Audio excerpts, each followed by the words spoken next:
जय भोलेनाथ, हर हर महादेव। धर्म प्रेमी बंधुओं, आज मैं आपको शिव पुराण के श्री रुद्र संहिता भाग 1 का पहला अध्याय सुनाने जा रही हूँ। प्रेम और श्रद्धा भाव से सुने। पहला अध्याय, ऋषि गणों की वार्ता। जो विश्व की उत्पत्ति, स्थिति और लय आदि के एकमात्र कारण हैं, गिरिराज कुमारी उमा के पति हैं, जिनकी कीर्ति का कहीं अंत नहीं है, जो माया के आश्रय होकर भी उससे दूर हैं तथा जिनका स्वरूप दुर्लभ है, मैं उन भगवान शंकर की वंदना करता हूँ, जिनकी माया विश्व की सृष्टि करती है। जैसे लोहा चुंबक से आकर्षित होकर उसके पास ही लटका रहता है, उसी प्रकार ये सारे जगत जिसके आसपास ही भ्रमण करते हैं, जिन्होंने इन प्रपंचों को रचने की विधि बताई है, जो सभी के अंदर अंतर्यामी रूप से विराजमान हैं, मैं उन भगवान शिव को नमन करता हूँ।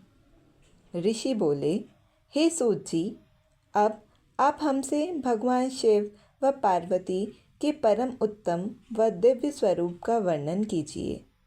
सृष्टि की रचना से पूर्व, सृष्टि के मध्यकाल व अंतकाल में महेश्वर किस प्रकार व किस रूप में स्थित होते हैं?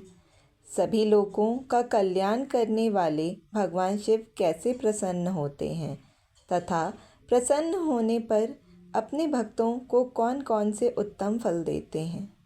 हमने सुना है कि भगवान शिव महान दयालु हैं, अपने भक्तों को कष्ट में नहीं देख सकते। ब्रह्मा, विष्णु और महेश तीनों देवता शिव जी के अंग से ही उत्पन्न हुए हैं। हम पर कृपा कर शिव जी की प्राकृत, देवी उमा की उत्पत्ति, शिव उमा विवाह, गृहस्थ धर्म एवं शिव जी के अनंत चरित्रों को सुनाइए। सूत जी बोले, हे ऋषियों, आप लोगों के प्रश्न पतित पावनी श्री गंगा जी के समान हैं। ये सुनने वालों, कहने वालों और पूछने वालों, इन तीनों को पवित्र करने वाले हैं।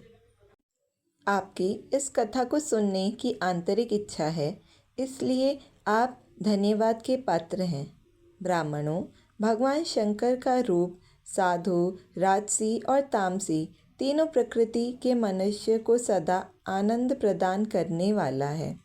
वे मनुष्य जिनके मन में कोई तृष्णा नहीं है, ऐसे ऐसे महात्मा पुरुष भगवान शिव के गुणों का ज्ञान करते हैं, क्योंकि शिव की भक्ति मन और कानों को प्रिय लगने वाली और संपूर्ण मनोरथों को देने वाली है। हे ऋषियों, मैं आपके प्रश्नों के अनुसार ही शिव के चरित्रों का वर्णन करता हूँ। आप उसे आदरपूर्वक श्रवण करें। आपके प्रश्नों के अनुसार ही नारद जी ने अपने पिता ब्रह्मा जी से यही प्रश्न किया था। तब ब्रह्मा जी ने प्रसन्न होकर शिव चरित्र सुनाया था। उसी संवाद को मैं तुम्हें सुनाता हूँ, क्योंकि उस संवाद में भव सागर से मुक्त कराने वाले गौरीश की अनेकों आश्चर्यमयी लीलाएं वर्णित हैं। दूसरा अध्याय, नारद जी की काम वासना। सूत जी बोले, हे ऋषियों, एक समय की बात है। ब्रह्मा पुत्र नारद जी हिमालय पर्वत की एक गुफा में बहुत दिनों से तपस्या कर रहे थे। उन्होंने दृढ़तापूर्वक समाधि लगाई थी और तप करने लगे थे। उनके उग्र तप का समाचार पाकर देवराज इंद्र कांप उठे। उन्होंने सोचा कि नारद मुनि मेरे स्वर्ग लोक के राज्य को छीनना चाहते हैं।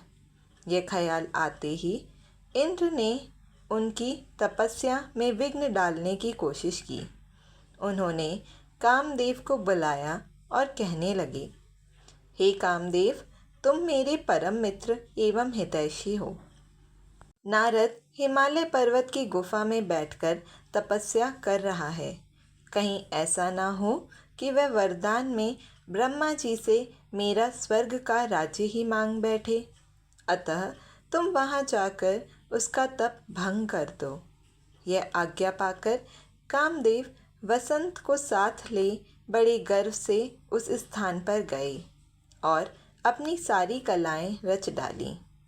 कामदेव और वसंत के बहुत प्रयत्न करने पर भी नारद मुनि के मन में कोई विकार उत्पन्न नहीं हुआ। महादेव जी के अनुग्रह से उन दोनों का गर्व चूर्ण हो गया। ऐसा इसलिए हुआ क्योंकि महादेव जी की कृपा से नारद मुनि पर कामदेव का कोई प्रभाव नहीं पड़ा था। पहले उस स्थान पर भगवान शिव ने भी तपस्या की थी। उसी स्थान पर उन्होंने ऋषि मुनियों की तपस्या का नाश करने वाले कामदेव को भस्म कर डाला था। कामदेव को भस्म देखकर उनकी पत्नी रति ने बिलखते हुए भगवान शंकर से उन्हें जीवित करने की प्रार्थना की तथा सभी देवता भी शिव जी से प्रार्थना करने लगे। तो भगवान महादेव जी ने कहा कि कुछ समय पश्चात कामदेव स्वयं जीवित हो जाएंगे, किंतु इस स्थान पर और इसके आसपास जहाँ तक भस्म दिखाई देती है वहाँ तक की पृथ्वी पर कामदेव की माया और काम बाण का कोई प्रभाव नहीं पड़ेगा। इस प्रकार उस स्थान से कामदेव लज्जित होकर लौट आया। देवराज इंद्र ने जब यह सुना कि नारद जी पर कामदेव का कोई प्रभाव नहीं पड़ा तो उन्होंने नारद जी की खूब प्रशंसा की। भगवान शिव की माया के कारण वे भूल गए थे कि शिव जी के शाप के कारण उस स्थान पर कामदेव की माया नहीं चल सकती। नारद जी भगवान शिव की कृपा से बहुत समय तक तपस्या करते रहे। अपने तप को पूर्ण हुआ समझकर नारद जी उठे तो उन्हें कामदेव पर विजय प्राप्त करने का ध्यान आया। तब उन्हें मन ही मन इस बात का घमंड हुआ कि उन्होंने कामदेव पर विजय प्राप्त कर ली है। इस प्रकार अभिमान से उनका ज्ञान नष्ट हो गया। वे यह समझ नहीं सके कि कामदेव के पराजित होने में भगवान शंकर की ही माया थी। तब वे अपनी काम विजय की कथा सुनाने के लिए शीघ्र ही कैलाश पर्वत पर जा पहुँचे और भगवान शिव को नमस्कार करके अपनी तपस्या की सफलता का समाचार तथा कामदेव पर विजय प्राप्त करने का समाचार कह सुनाया। यह सब सुनकर महादेव जी ने नारद की प्रशंसा करते हुए कहा, हे नारद जी, आप परम धन्य हैं, परंतु मेरी एक बात याद रखना कि यह समाचार किसी अन्य देवता को मत सुनाना। विशेषकर भगवान विष्णु से तो इस बात को कदापि न कहना। यह वृतांत सबसे छिपा कर रखना योग्य है। तुम मेरे प्रिय हो, इसलिए मैं तुम्हें यह आज्ञा देता हूँ कि यह बात किसी के सामने प्रकट मत करना। परंतु वे तो शिव की माया से मोहित हो चुके थे, इसलिए उनकी दी शिक्षा को ध्यान में न रखते हुए वे ब्रह्मलोक चले गए। वहाँ ब्रह्मा जी को नमस्कार कर बोले, मैंने अपने तपोबल से कामदेव को जीत लिया है। यह सुनकर ब्रह्मा जी ने भगवान शिव के चरणों का चिंतन करके सारा कारण जान लिया तथा अपने पुत्र नारद को यह सब किसी और से कहने के लिए मना कर दिया।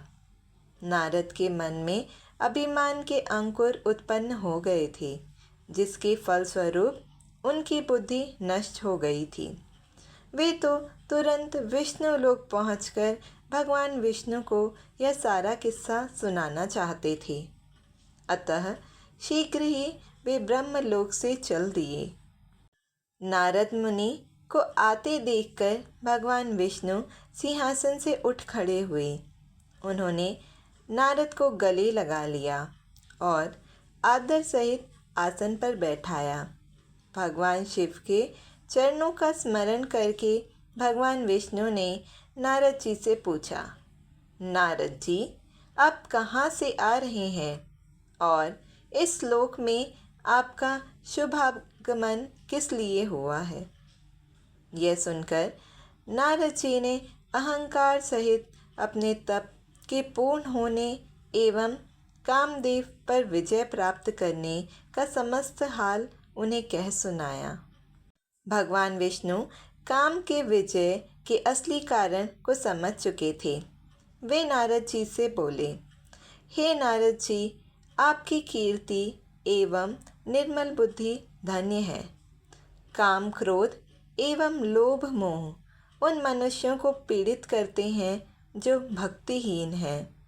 आप तो ज्ञान वैराग्य से युक्त एवं ब्रह्मचारी हैं। फिर भला यह काम आपका क्या बिगाड़ सकता था। देवर्षि नारद बोले, हे भगवान, यह सब आपकी कृपा का ही फल है।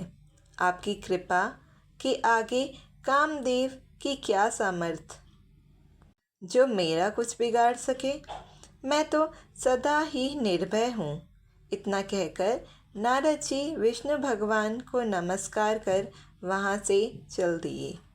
आज तीसरा अध्याय, नारद जी का भगवान विष्णु से उनका रूप मांगना। सूत जी बोले, महर्षियों, नारद जी के चले जाने पर शिव जी की इच्छा से विष्णु भगवान ने एक अद्भुत माया रची। उन्होंने जिस ओर नारद जी जा रहे थे वहाँ एक सुंदर नगर बना दिया। वह नगर वैकुंठ लोक से भी अधिक रमणीय था। वहाँ बहुत से विहार स्थल थे। उस नगर के राजा का नाम शीलनिधि था। उस राजा की एक बहुत सुंदर कन्या थी। उन्होंने अपनी पुत्री के लिए स्वयंवर का आयोजन किया था। उनकी कन्या का वरण करने के लिए उत्सुक बहुत से राजकुमार पधारे थे। वहाँ बहुत चहल पहल थी। इस नगर की शोभा देखते ही नारद जी का मन मोहित हो गया। जब राजा शीलनिधि ने नारद जी को आते देखा तो उन्हें सादर प्रणाम करके स्वर्ण सिंहासन पर बैठाकर उनकी पूजा की।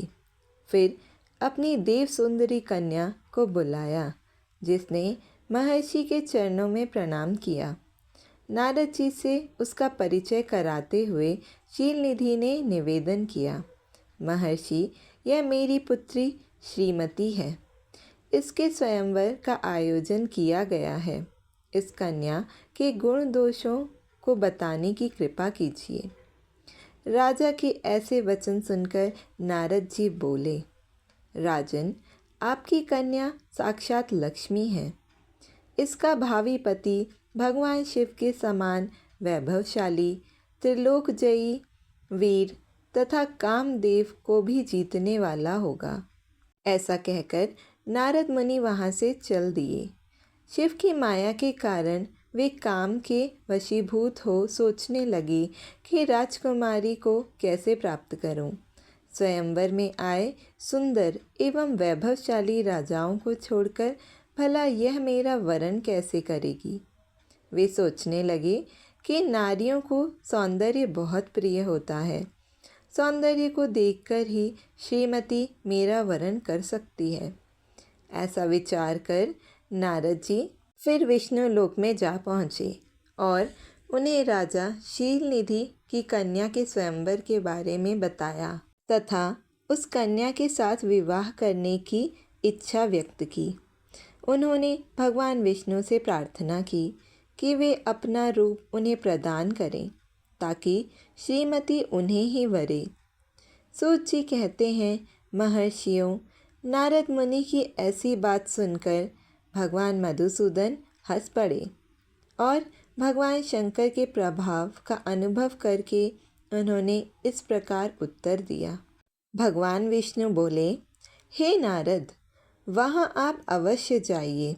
मैं आपका हित उसी प्रकार करूँगा जिस प्रकार पीड़ित व्यक्ति का शेष वैद्य करता है, क्योंकि तुम मुझे विशेष प्रिय हो।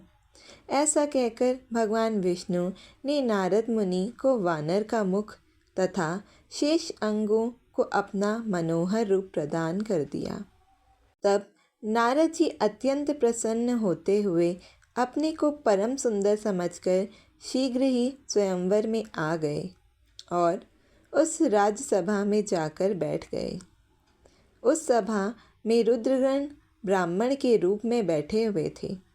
नारद जी का वानर रूप केवल कन्या और रुद्रगणों को ही दिखाई दे रहा था। बाकी सबको नारद जी का वास्तविक रूप ही दिखाई दे रहा था। नारद जी मन ही मन प्रसन्न होते हुए श्रीमती की प्रतीक्षा कर रहे थे।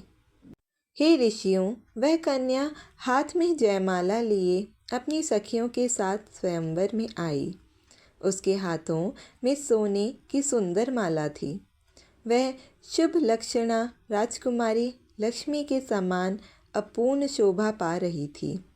नारद मुनि का भगवान विष्णु जैसा शरीर और वानर जैसा मुख देख वह कुपित हो गई और उनकी ओर से दृष्टि हटाकर मनोवांछित वर की तलाश में आगे चली गई।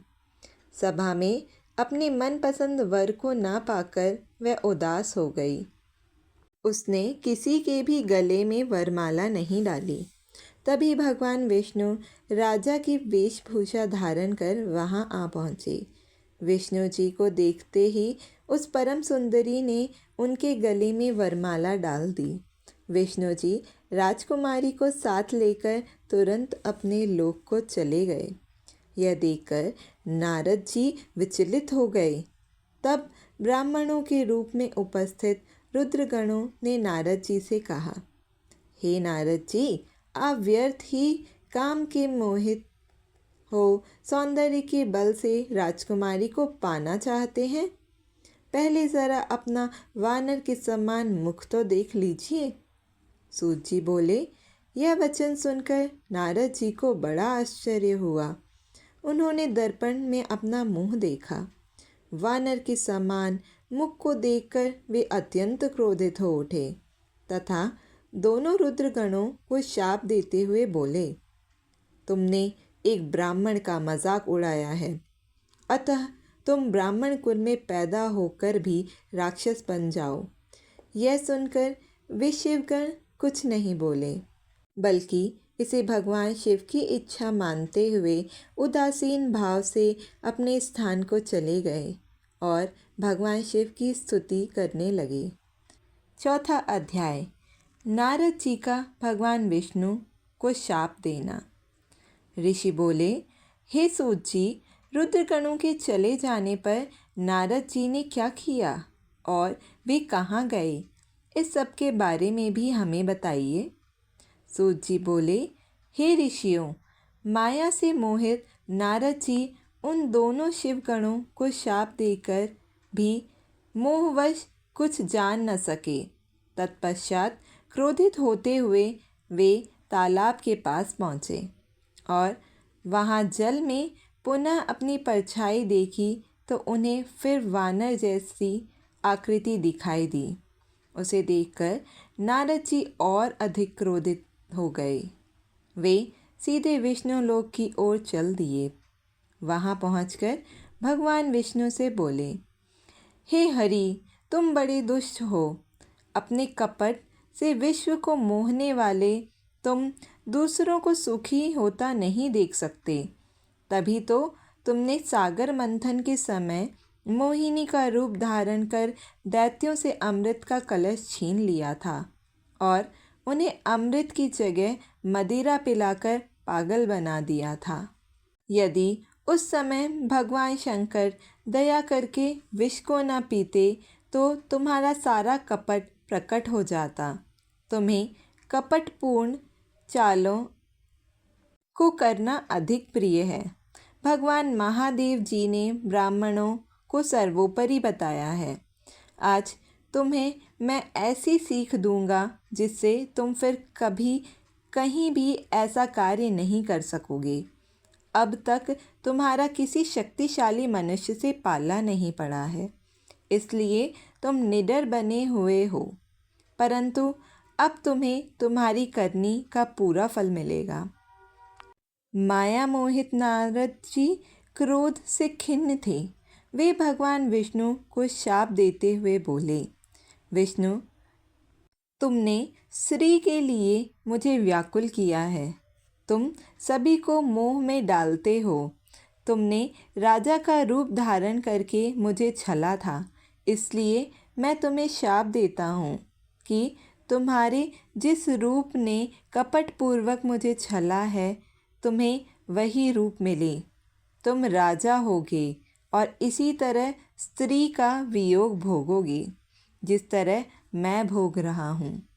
तुमने जिन वानरों के समान मेरी आकृति बना दी है, वही वानर तुम्हारी सहायता करेंगे। तुम दूसरों को स्त्री वियोग का दुख देते हो, इसलिए तुम्हें भी यही दुख भोगना पड़ेगा। तुम्हारी स्थिति अज्ञान से मोहित मनुष्य जैसी हो जाएगी। अज्ञान से मोहित नारद जी का शाप विष्णु भगवान ने स्वीकार कर लिया। तत्पश्चात उन्होंने महालीला करने वाली मोहिनी माया को समाप्त कर दिया। माया के जाते ही नारद जी का खोया हुआ ज्ञान लौट आया और उनकी बुद्धि पहले की तरह हो गई। उनकी सारी व्याकुलता चली गई तथा मन में आश्चर्य उत्पन्न हो गया। यह सब जानकर नारद जी बहुत पछताने लगे और अपने को धिक्कारते हुए भगवान विष्णु के चरणों में गिर पड़े और उनसे क्षमा मांगने लगे। नारद जी कहने लगे कि मैंने अज्ञानवश होकर और माया के कारण आपको जो शाप दे दिया है वह झूठा हो जाए। भगवान, मेरी बुद्धि खराब हो गई थी जो मैंने आपके लिए बुरे वचन अपनी ज़बान से निकाले। मैंने बहुत बड़ा पाप किया है। हे प्रभु, मुझ पर कृपा कर मुझे ऐसा कोई उपाय बताइए जिससे मेरा शाप पाप नष्ट हो जाए। कृपया मुझे प्रायश्चित का तरीका बताइए। तब श्री विष्णु ने उन्हें उठाकर मधुर वाणी में कहा, हे महर्षि, आप दुखी न हों। आप मेरे श्रेष्ठ भक्त हैं, इसमें कोई संदेह नहीं है। नारद जी, आप चिंता मत कीजिए, आप परम धन्य हैं। आपने अहंकार के वशीभूत होकर भगवान शिव की आज्ञा का पालन नहीं किया था, इसलिए उन्होंने ही आपका गर्व नष्ट करने के लिए यह लीला रची थी। वे निर्गुण और निर्विकार हैं और सत, रज और तम आदि गुणों से परे हैं। उन्होंने अपनी माया से ब्रह्मा, विष्णु और महेश तीनों रूपों को प्रकट किया है। निर्गुण अवस्था में उन्हीं का नाम शिव है। वे ही परमात्मा, महेश्वर, परब्रह्म, अविनाशी, अनंत और महादेव नामों से जाने जाते हैं। उन्हीं की आज्ञा से ब्रह्मा जी जगत के सृष्टा हुए हैं। मैं तीनों लोकों का पालन करता हूँ और शिव जी रुद्र रूप में सबका संहार करते हैं। वे शिव स्वरूप सबके साक्षी हैं। वे माया से भिन्न और निर्गुण हैं। वे अपने भक्तों पर सदा दया करते हैं। मैं तुम्हें समस्त पापों का नाश करने वाला, भोग एवं मोक्ष प्रदान करने वाला उपाय बताता हूँ। अपने सारे शकों एवं चिंताओं को त्याग कर भगवान शंकर की यक्ष और कीर्ति का गुणगान करो और सदा अनन्य भाव से शिव जी के शतनाम स्तोत्र का पाठ करो। उनकी उपासना करो तथा प्रतिदिन उनका पूजा अर्चना करो। जो मनुष्य शरीर, मन और वाणी द्वारा भगवान शिव की उपासना करते हैं, उन्हें पंडित या ज्ञानी कहा जाता है। जो मनुष्य शिव जी की भक्ति करते हैं, उन्हें संसार रूपी भवसागर से तत्काल मुक्ति मिल जाती है। जो लोग पाप रूपी दावानल से पीड़ित हैं, उन्हें शिव नाम रूपी अमृत का पान करना चाहिए। वेदों का पूर्ण ज्ञान प्राप्त करने के पश्चात ही ज्ञानी मनुष्यों ने शिव जी की पूजा को जन्म मरण रूपी बंधनों से मुक्त होने का सर्वश्रेष्ठ साधन बताया है। इसलिए आज से ही रोज़ भगवान शिव की कथा सुनो और कहा करो तथा उनका पूजन किया करो। अपने हृदय में भगवान शिव के चरणों की स्थापना करो तथा उनके तीर्थों में निवास करते हुए उनकी स्तुति कर उनका गुणगान करो। इसके बाद नारद जी, तुम मेरी आज्ञा से अपने मनोरथ की सिद्धि के लिए ब्रह्मलोक जाना। वहाँ अपने पिता ब्रह्मा जी की स्तुति करके उनसे शिव महिमा के बारे में पूछना। ब्रह्मा जी शिव भक्तों में श्रेष्ठ हैं। वे तुम्हें भगवान शंकर का महात्म्य और शतनाम स्रोत अवश्य सुनाएंगे। आज से तुम शिव भक्ति में लीन हो जाओ, वे अवश्य तुम्हारा कल्याण करेंगे। यह कहकर विष्णु जी अंतर ध्यान हो गए।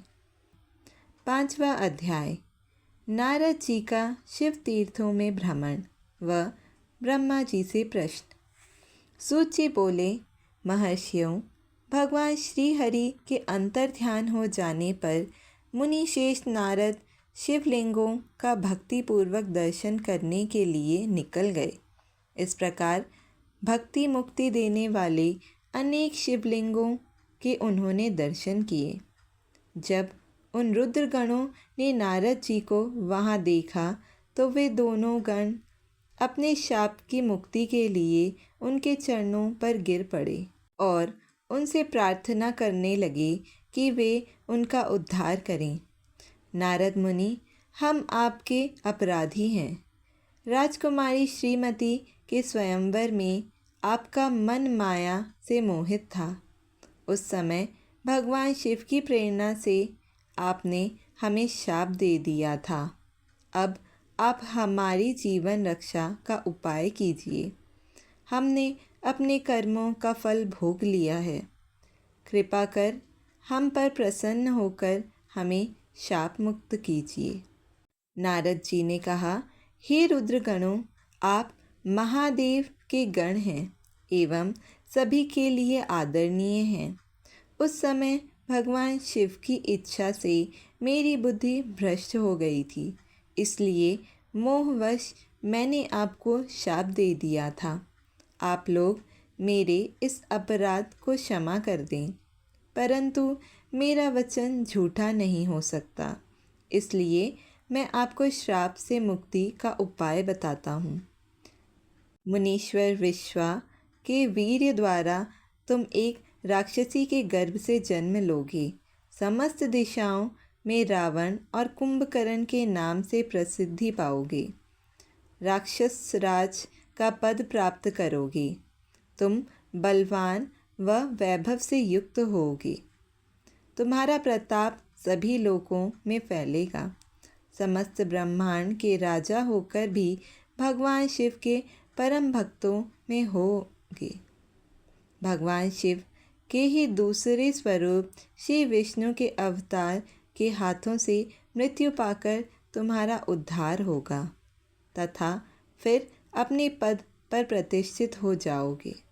सूत जी कहने लगे कि इस प्रकार नारद जी का कथन सुनकर वे दोनों रुद्रगण प्रसन्न होते हुए वहाँ से चले गए और नारद जी भी आनंद से सराबोर हो मन ही मन शिवजी का ध्यान करते हुए शिव तीर्थों का दर्शन करने लगे। इसी प्रकार भ्रमण करते करते वे शिव की प्रिय नगरी काशीपुरी में पहुँचे और काशीनाथ का दर्शन कर उनकी पूजा उपासना की। श्री नारद जी शिव जी की भक्ति में डूबे उनका स्मरण करते हुए ब्रह्मलोक को चले गए। वहाँ पहुंचकर उन्होंने ब्रह्मा जी को आदरपूर्वक नमस्कार किया और उनकी स्तुति करने लगे। उस समय उनका हृदय शुद्ध हो चुका था और उनके हृदय में शिव जी के प्रति भक्ति भावना ही थी और कुछ नहीं। नारद जी बोले, हे पितामह, आप तो परब्रह्म परमात्मा के स्वरूप को अच्छी प्रकार से जानते हैं। आपकी कृपा से मैंने भगवान विष्णु के महात्म्य का ज्ञान प्राप्त किया है एवं भक्ति मार्ग, ज्ञान मार्ग, तपो मार्ग, दान मार्ग तथा तीर्थ मार्ग के बारे में जाना है, परंतु मैं शिव तत्व के ज्ञान को अभी तक नहीं जान पाया हूँ। मैं उनकी पूजा विधि को भी नहीं जानता हूँ, अतः अब मैं उनके बारे में सब कुछ जानना चाहता हूँ। मैं भगवान शिव के विभिन्न चरित्रों, उनके स्वरूप तथा वे सृष्टि के आरंभ में, मध्य में किस रूप में थे, उनकी लीलाएं कैसी होती हैं और प्रलय काल में भगवान शिव कहाँ निवास करते हैं, उनका विवाह तथा उनके पुत्र कार्तिकेय के जन्म आदि की कथाएं मैं आपके श्रीमुख से सुनना चाहता हूँ। भगवान शिव कैसे प्रसन्न होते हैं और प्रसन्न होने पर क्या क्या प्रदान करते हैं, इस संपूर्ण वृतांत को मुझे बताने की कृपा करें। अपने पुत्र नारद की ये बातें सुनकर पितामह ब्रह्मा बहुत प्रसन्न हुए। छठा अध्याय, ब्रह्मा जी द्वारा शिव तत्व का वर्णन। ब्रह्मा जी ने कहा, हे नारद, तुम सदैव जगत के उपकार में लगे रहते हो। तुमने जगत के लोगों के हित के लिए बहुत उत्तम बात पूछी है, जिसके सुनने से मनुष्य के सब जन्मों के पापों का नाश हो जाता है। उस परब्रह्म शिव तत्व का वर्णन मैं तुम्हारे लिए कर रहा हूँ। शिव तत्व का स्वरूप बहुत सुंदर और अद्भुत है। जिस समय महाप्रलय आई थी और पूरा संसार नष्ट हो गया था तथा चारों ओर सिर्फ अंधकार ही अंधकार था, आकाश व ब्रह्मांड तारों व ग्रहों से रहित होकर अंधकार में डूब गए थे। सूर्य और चंद्रमा दिखाई देने बंद हो गए थे। सभी ग्रहों और नक्षत्रों का कहीं पता नहीं चल रहा था। दिन रात, अग्नि जल कुछ भी नहीं था। प्रधान आकाश और अन्य तेज भी शून्य हो गए थे। शब्द, स्वरूप, स्पर्श, गंध, रूप, रस का अभाव हो गया था। सत्य असत्य सब कुछ खत्म हो गया था। तब सिर्फ सत ही बचा था। उस तत्व को मुनिजन एवं योगी अपने हृदय के भीतर ही देखते हैं। वाणी, नाम, रूप, रंग आदि की वहाँ तक पहुँच नहीं है। उस परब्रह्म के विषय में ज्ञान और अज्ञान के किए गए संबोधन के द्वारा कुछ समय बाद अर्थात सृष्टि का समय आने पर एक से अनेक होने के संकल्प का उदय हुआ। तब उन्होंने अपनी लीला से मूर्ति की रचना की। वह मूर्ति संपूर्ण ऐश्वर्य तथा गुणों से युक्त, संपन्न, सर्व ज्ञानमयी एवं सब कुछ प्रदान करने वाली है। यही सदाशिव की मूर्ति है। सभी पंडित विद्वान इसी प्राचीन मूर्ति को ईश्वर कहते हैं। उसने अपने शरीर से स्वच्छ शरीर वाली एवं स्वरूप भूता शक्ति की रचना की। वही परम शक्ति प्रकृति गुणमयी और बुद्धि तत्व की जननी कहलाई। उसे शक्ति, अंबिका, प्रकृति, संपूर्ण लोकों की जननी, त्रिदेवों की माता, नित्या और मूल कारण भी कहते हैं। उसकी 8 भुजाएं एवं मुख की शोभा विचित्र है। उसके मुख के सामने चंद्रमा की कांति भी क्षीण हो जाती है। विभिन्न प्रकार के आभूषण एवं गतियाँ देवी की शोभा बढ़ाती हैं। वे अनेक प्रकार के अस्त्र शस्त्र धारण किए हुए हैं। सदाशिव को ही सब मनुष्य परम पुरुष, ईश्वर, शिव शंभु और महेश्वर कहकर पुकारते हैं। उनके मस्तक पर गंगा, भाल में चंद्रमा और मुख में 3 नेत्र शोभा पाते हैं। उनके 5 मुख हैं तथा 10 भुजाओं के स्वामी एवं त्रिशूलधारी हैं। वे अपने शरीर में भस्म लगाए हैं।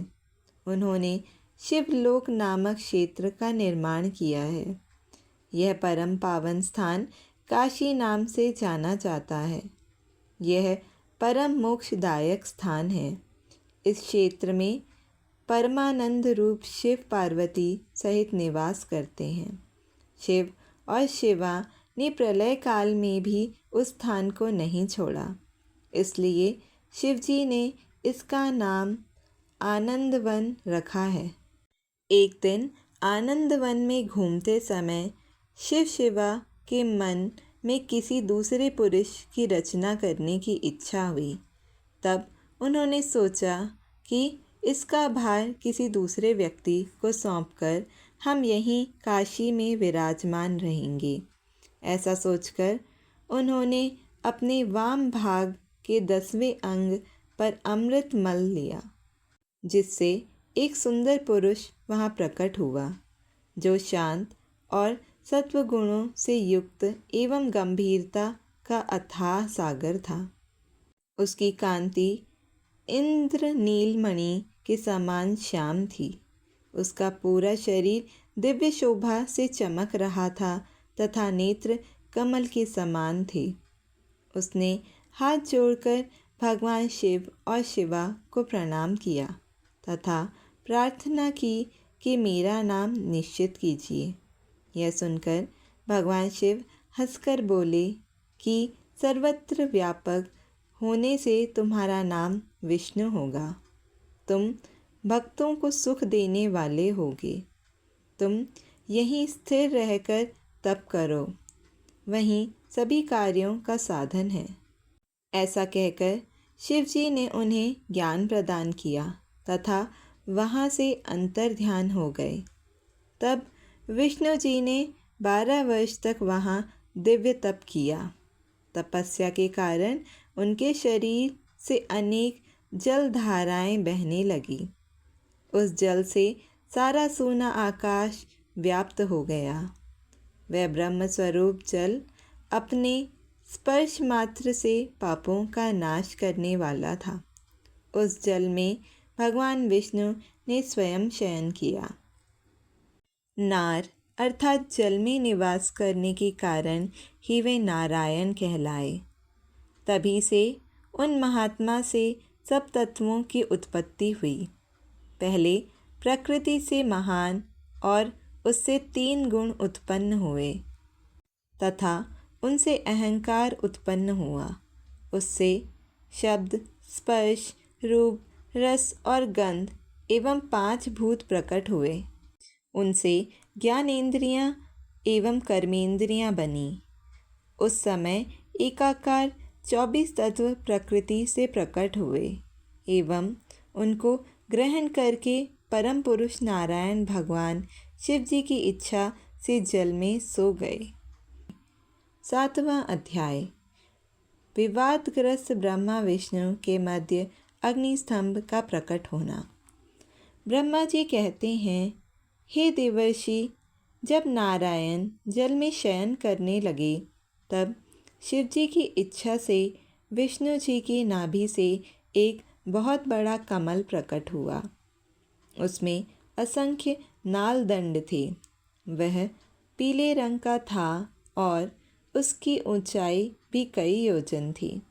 कमल सुंदर, अद्भुत और संपूर्ण तत्वों से युक्त था। वह रमणीय और पुण्य दर्शनों के योग्य था। तत्पश्चात भगवान शिव ने मुझे अपने दाहिने अंग से उत्पन्न किया। उन महेश्वर ने अपनी माया से मोहित कर नारायण देव के नाभि कमल में मुझे डाल दिया और लीलापूर्वक मुझे प्रकट किया। इस प्रकार उस कमल से पुत्र के रूप में मुझे जन्म मिला। मेरे 4 मुख लाल मस्तक पर त्रिपुंड धारण किए हुए थे। भगवान शिव की माया से मोहित होने के कारण मेरी ज्ञान शक्ति बहुत दुर्लभ हो गई थी और मुझे कमल के अतिरिक्त और कुछ भी दिखाई नहीं दे रहा था। मैं कौन हूँ? कहाँ से आया हूँ? मेरा कार्य क्या है? मैं किसका पुत्र हूँ? किसने मेरा निर्माण किया है? कुछ इसी प्रकार के प्रश्नों ने मुझे परेशानी में डाल दिया था। कुछ क्षण बाद मुझे बुद्धि प्राप्त हुई और मुझे लगा कि इसका पता लगाना बहुत सरल है। इस कमल का उद्गम स्थान इस जल में नीचे की ओर है और इसके नीचे मैं उस पुरुष को पा सकूंगा जिसने मुझे प्रकट किया है।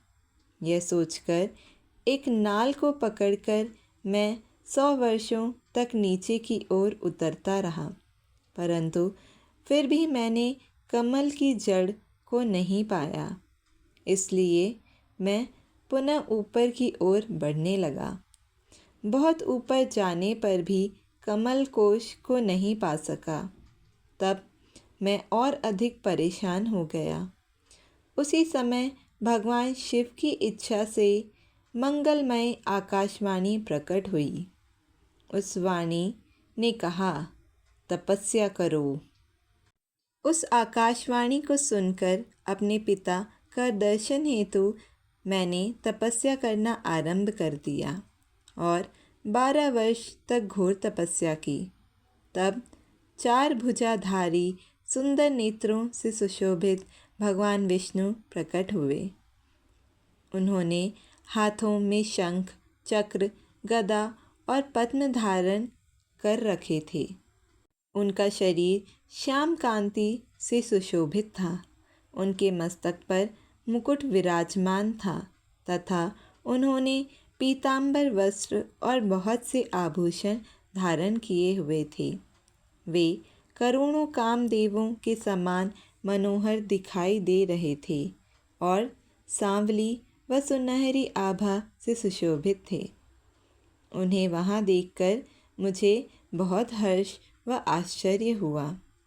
भगवान शिव की लीला से हम दोनों में विवाद छिड़ गया कि हम में बड़ा कौन है। उसी समय हम दोनों के बीच में एक ज्योतिर्मय लिंग प्रकट हो गया। हमने उसका पता लगाने का निश्चय किया। मैंने ऊपर की ओर और विष्णु जी ने नीचे की ओर उस स्तंभ के आरंभ और अंत का पता लगाने के लिए चलना आरंभ किया, परंतु हम दोनों को उस स्तंभ का कोई छोर नहीं मिला। थककर हम दोनों अपने उसी स्थान पर आ गए। हम दोनों ही शिवजी की माया से मोहित थे। श्री हरि ने सभी ओर से परमेश्वर शिव को प्रणाम किया। ध्यान करने पर भी हमें कुछ ज्ञात न हो सका। तब मैंने और श्री हरि ने अपने मन को शुद्ध करते हुए अग्नि स्तंभ को प्रणाम किया। हम दोनों कहने लगे, महाप्रभु, आपके स्वरूप को नहीं जानते। आप जो भी हैं, हम आपको नमस्कार करते हैं। आप शीघ्र ही हमें अपने असली स्वरूप में दर्शन दें। इस प्रकार हम दोनों अपने अहंकार को भूलकर भगवान शिव को नमस्कार करने लगे। ऐसा करते हुए 100 वर्ष बीत गए। 8वां अध्याय, ब्रह्मा विष्णु को भगवान शिव के दर्शन। ब्रह्मा जी बोले, मुनिश्रेष्ठ नारद, हम दोनों देवता घमंड को भूलकर निरंतर भगवान शिव का स्मरण करने लगे। हमारे मन में ज्योतिर्लिंग के रूप में प्रकट परमेश्वर के वास्तविक रूप का दर्शन करने की इच्छा और प्रबल हो गई। शिव शंकर गरीबों के प्रतिपालक, अहंकारियों के गर्व को चूर करने वाले तथा सबके अविनाशी प्रभु हैं।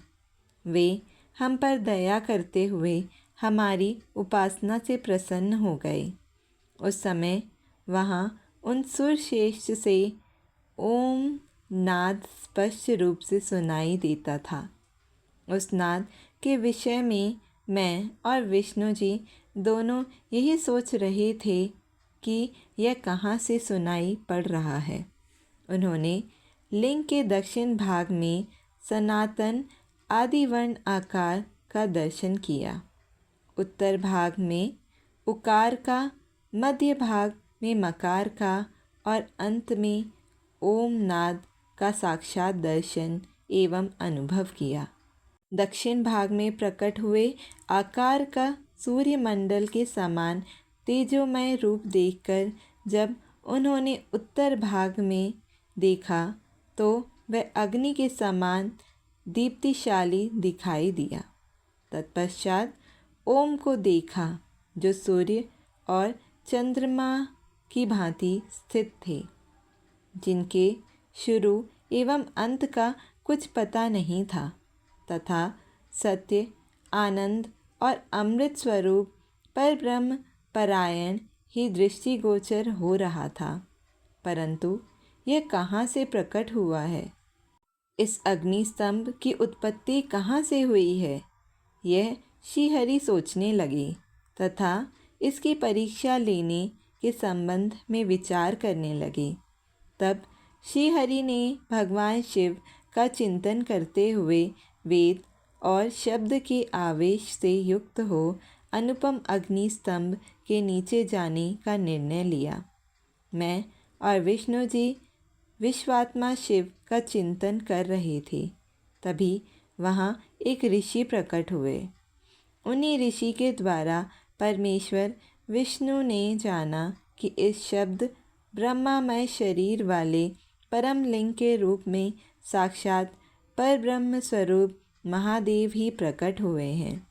ये चिंता रहित रुद्र हैं। परब्रह्म परमात्मा शिव का वाचक प्रणव है। वह एक सत्य परम कारण आनंद अकृत परात्पर और परब्रह्म है। प्रणव के पहले अक्षर अकार से जगत के बीज भूत अर्थात ब्रह्मा जी का बोध होता है। दूसरे अक्षर उकार से सभी के कारण श्री हरि विष्णु का बोध होता है। तीसरा अक्षर मकार से भगवान शिव का ज्ञान होता है। अकार सृष्टिकर्ता, उकार मोह में डालने वाला और मकार नित्य अनुग्रह करने वाला है। मकार अर्थात भगवान शिव बीजी अर्थात बीज के स्वामी हैं, तो अकार अर्थात ब्रह्मा जी बीज हैं। उकार अर्थात विष्णु जी योनि हैं। महेश्वर बीजी बीज और योनि हैं। इन सभी को नाद कहा गया है। बीजी अपने बीज को अनेक रूपों में विभक्त करता है। बीजी भगवान शिव के लिंग से उकार रूप योनि में स्थापित होकर चारों तरफ ऊपर की ओर बढ़ने लगा। वह दिव्य अन्न कई वर्षों तक जल में रहा। हजारों वर्ष के बाद भगवान शिव ने इस अंड को दो भागों में विभक्त कर दिया। तब इसके दो भागों में से पहला सुवर्णमय कपाल ऊपर की ओर स्थित हो गया, जिससे स्वर्गलोक उत्पन्न हुआ तथा कपाल के नीचे के भाग से 5 तत्वों वाली सृष्टि प्रकट हुई। उस अंड से चतुर्मुख ब्रह्मा उत्पन्न हुए, जो समस्त लोकों के सृष्टा हैं। भगवान महेश्वर ही अ, उ व म त्रिविध रूपों में वर्णित हैं। इसलिए ज्योतिर्लिंग स्वरूप सदाशिव को ओम कहा गया है। इसकी सिद्धि यजुर्वेद में भी होती है। देवेश्वर शिव को जानकर विष्णु जी ने शक्ति संभूत मंत्रों द्वारा उत्तम एवं महान अभ्युदय से शोभित भगवान शिव की स्तुति करनी शुरू कर दी। इसी समय मैंने और विश्वपालक भगवान विष्णु ने एक अद्भुत व सुंदर रूप देखा, जिसके 5 मुख 10 भुजा कपूर के समान गौरवर्ण परम कांतिमय अनेक आभूषणों से सुशोभित महान उदार महावीर्यवान और महापुरुषों के लक्षणों से युक्त था, और जिसके दर्शन पाकर मैं और विष्णु जी धन्य हो गए। जब परमेश्वर महादेव भगवान प्रसन्न होकर अपने दिव्यमय रूप में स्थित हो गए। अकार उनका मस्तक और आकार ललाट है। इकार दाहिना और ईकार बायां नेत्र है। उकार दाहिना और ऊकार बायां कान है। ऋकार दायां और ऋकार बायां गाल। र उनकी नाक के छिद्र हैं। एकार और एकार उनके दोनों होंठ हैं। ओकार और औकार उनकी दोनों दंत पंक्तियां हैं। अम और अह देवादिदेव शिव के तालु हैं। क आदि 5 अक्षर उनके दाहिने 5 हाथ हैं और च आदि बाएं 5 हाथ हैं। त और ट से शुरू 5 अक्षर उनके पैर हैं। पकार पेट है।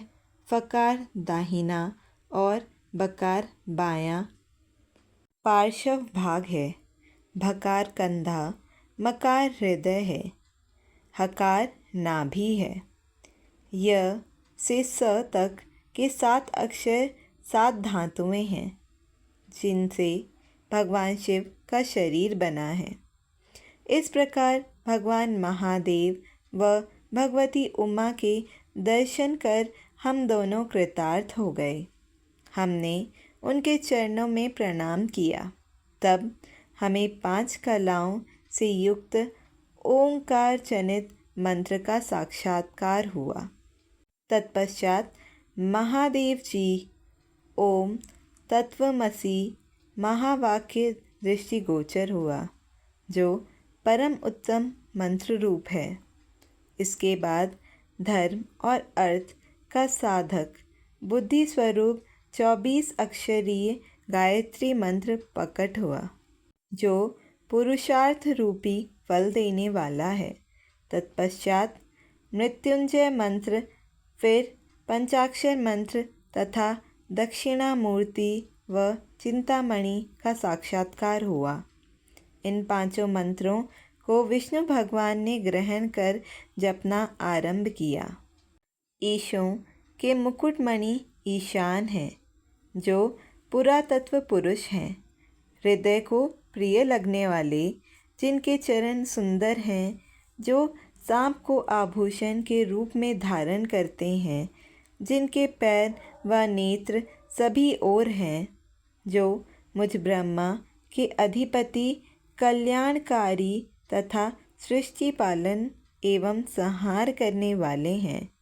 उन वरदायक शिव की मेरे साथ भगवान विष्णु ने प्रिय वचनों द्वारा संतुष्ट चित्त से स्तुति की। 9वां अध्याय। देवी उमा एवं भगवान शिव का प्राकट्य एवं उपदेश देना। ब्रह्मा जी बोले, नारद, भगवान विष्णु द्वारा की गई अपनी स्तुति सुनकर कल्याणमय शिव बहुत प्रसन्न हुए और देवी उमा सहित वहाँ प्रकट हो गए। भगवान शिव के 5 मुख थे और हर मुख में 3-3 नेत्र थे। मस्तक में चंद्रमा, सिर पर जटा तथा संपूर्ण अंगों में विभूति लगा रखी थी। 10 भुजा वाले, गले में नीलकंठ आभूषणों से विभूषित और माथे पर भस्म का त्रिपुण लगाए थे। उनका यह रूप मन को मोहित करने वाला और परम आनंदमयी था। महादेव जी के साथ भगवती उमा ने भी हमें दर्शन दिए। उनको देखकर मैंने और विष्णु जी ने पुनः उनकी स्तुति करनी शुरू कर दी। तब पापों का नाश करने वाले तथा अपने भक्तों पर सदा कृपा दृष्टि रखने वाले महेश्वर ने मुझे और भगवान विष्णु को श्वास से वेद का उपदेश दिया। तत्पश्चात उन्होंने हमें गुप्त ज्ञान प्रदान किया। वेद का ज्ञान प्राप्त कर कृतार्थ हुए विष्णु जी और मैंने भगवान शिव और देवी के सामने अपने हाथ जोड़कर नमस्कार किया तथा प्रार्थना की।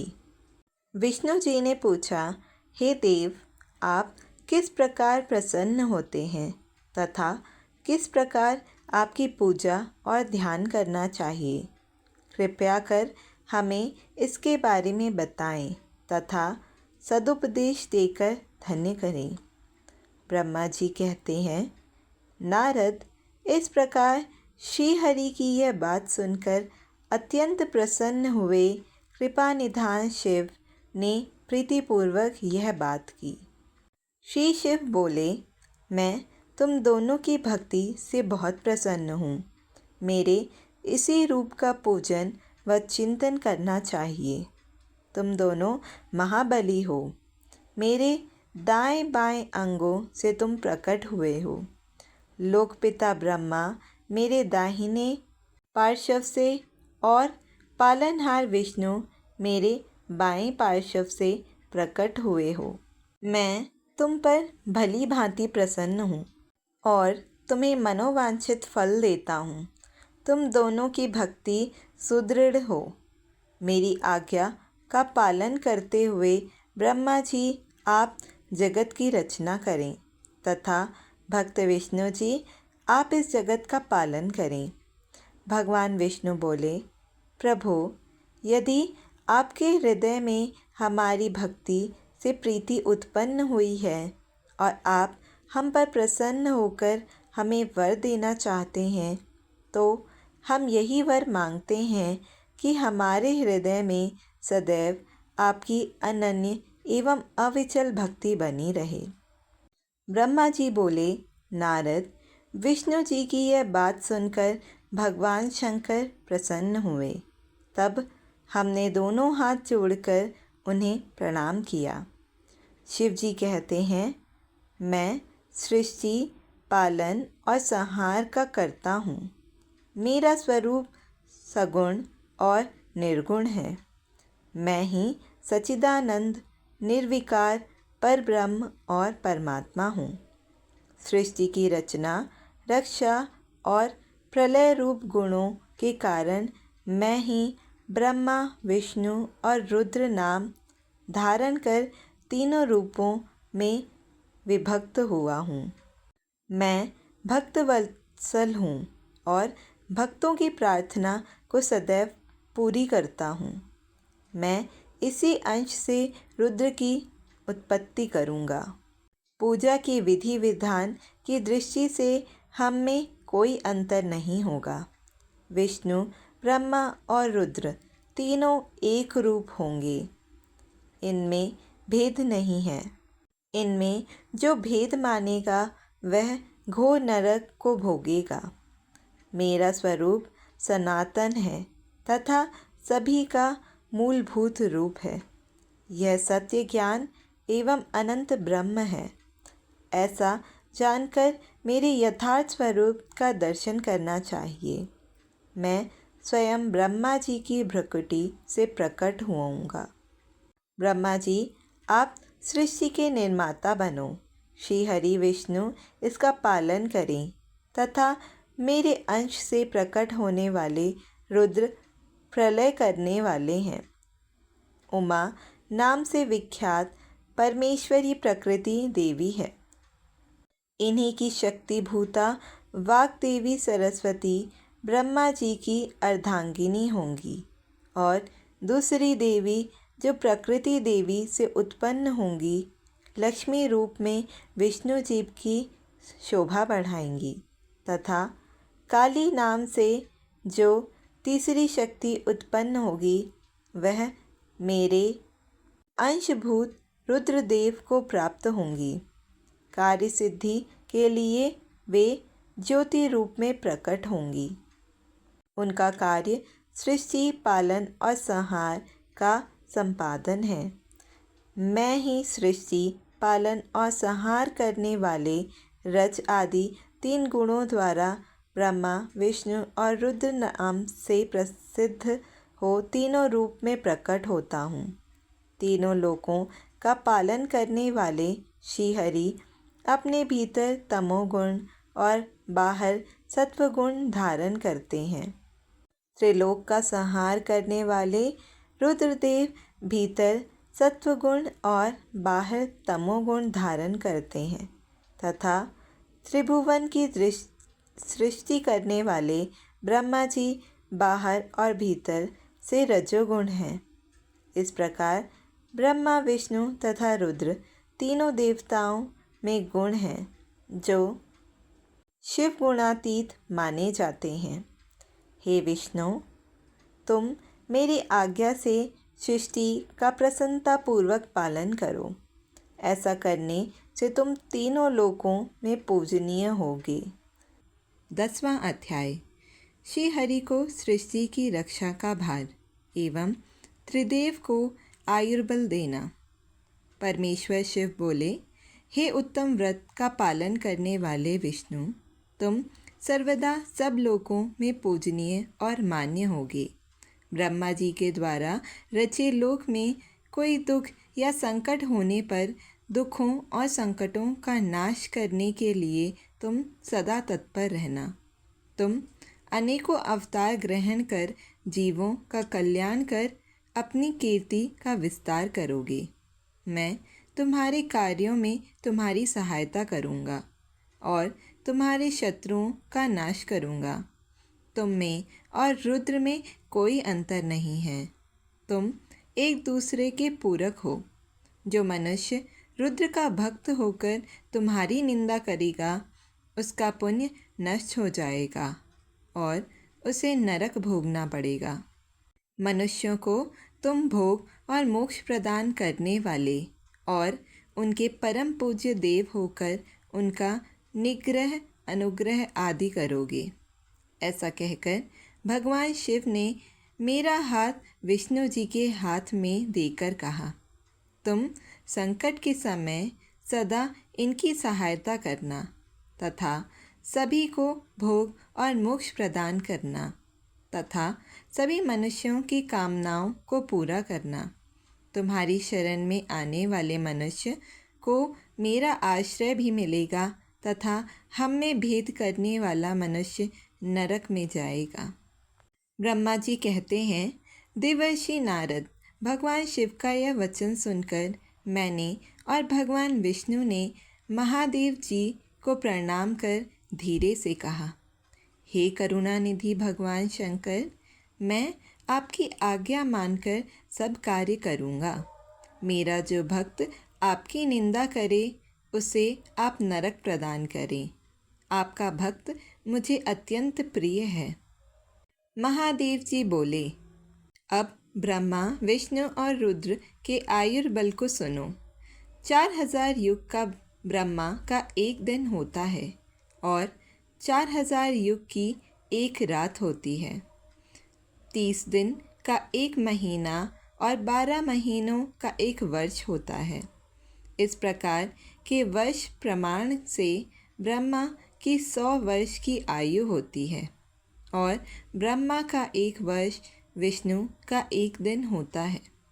वह भी इसी प्रकार से 100 वर्ष जिएंगे तथा विष्णु का एक वर्ष रुद्र के एक दिन के बराबर होता है और वह भी इसी क्रम से 100 वर्ष तक स्थित रहेंगे। तब शिव के मुख से एक ऐसा श्वास प्रकट होता है जिसमें उनके 21,600 दिन और रात होते हैं। उनके 6 बार सांस अंदर लेने और छोड़ने का एक पल और 8 घड़ी और 60 घड़ी का एक दिन होता है। उनके सांसों की कोई संख्या नहीं है, इसलिए वे अक्षय हैं। अतः तुम मेरी आज्ञा से सृष्टि का निर्माण करो। उनके वचनों को सुनकर ब्रह्मा जी ने उन्हें प्रणाम करते हुए कहा कि आपकी आज्ञा मेरे लिए शिरोधार्य है। यह सुनकर भगवान शिव ने उन्हें आशीर्वाद दिया और अंतर ध्यान हो गए। उसी समय से लिंग पूजा आरंभ हो गई। शिव जी की आरती। जय शिव ओंकारा, प्रभु हरि शिव ओंकारा। ब्रह्मा विष्णु सदाशिव अर्धांगी धारा। ओम जय शिव ओंकारा। एकानन चतुरानन पंचानन राजे। हंसासन गरुणासन वृषवाहन साजे। ओम जय शिव ओंकारा। दो भुज चार चतुर्भुज 10 भुज अति सोहे। तीनों रूप निरखता त्रिभुवन जन मोहे। ओम जय शिव ओंकारा। अक्षयमाला बनमाला ऋणमाला धारी। चंदन मृग मद सोहे भोले शशिधारी। ओम जय शिव ओंकारा। श्वेतांबर पीतांबर बाघांबर अंगे। सनकादिक ब्रह्मादिक भूतादिक संगे। ओम जय शिव ओंकारा। कर के मध्य कमंडल चक्र त्रिशूल धरता। जग करता जग भरता जग पालन करता। ओम जय शिव ओंकारा। ब्रह्मा विष्णु सदाशिव जानत अविवेका। प्रणवाक्षर के मध्य ये तीनों एका। ओम जय शिव ओंकारा। श्री गुण स्वामी जी की आरती जो कोई नर गावे। कहत शिवानंद स्वामी मन वांछित फल पावे। ओम जय शिव ओंकारा। तन मन धन सब कुछ है तेरा। स्वामी सब कुछ है तेरा। तेरा तुझको अर्पण क्या लागे मेरा। ओम जय शिव ओंकारा। जय शिव ओंकारा। प्रभु हर शिव ओंकारा। ब्रह्मा विष्णु सदाशिव अर्धांगी धारा। ओम जय शिव ओंकारा। प्रभु हर शिव ओंकारा।